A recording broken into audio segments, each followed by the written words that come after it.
My dear friends, आज हम लोग फ्रांस रिवॉल्यूशन की बात करेंगे। तो 1789 में फ्रांस की क्रांति हुई थी और कहें तो इस क्रांति के बाद पूरे विश्व में ये समझ में आया कि मोनार्की को हटाया जा सकता है। 1789 में फ्रांस की क्रांति हुई और हमारा जो भारतीय संविधान है उसमें जो मूल अधिकार वो भी फ्रांस के संविधान से ही लिया गया। तो चलिए बात करते हैं कि जो फ्रांस की क्रांति हुई उसमें कौन कौन से चेंजमेंट हुए। तो फ्रांस की क्रांति होने के बाद जो पावर ट्रांसफ़र हो गई थी from monarchy to common citizen, यानी कि जो राजतंत्र था, जो शक्तियां राजा के पास थी, वहाँ के से ये ट्रांसफ़र हो गई अब आम जनों में, आम लोगों में, और इसी बात के लिए फ्रांस की क्रांति हुई थी। दूसरा जो सबसे बड़ा चेंजमेंट हुआ वो ये था कि 3 रंग का एक झंडा निर्धारित हुआ।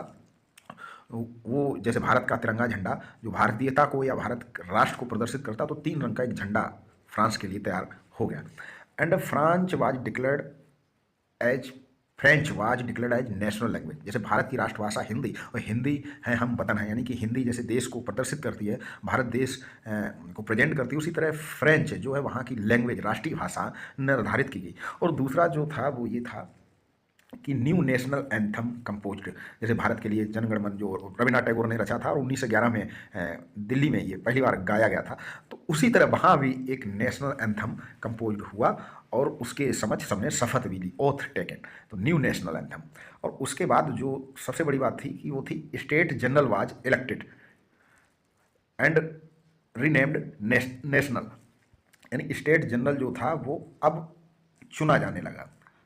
पहले राजा का पुत्र राजा ही होता था, लेकिन अब जो स्टेट जनरल था उसको अब भारत में भी जैसे कि नेता हम चुनते हैं, अपने प्रधानमंत्री को चुनते, राष्ट्रपति को चुनते, तो वहाँ भी अब चुनाव होने लगा।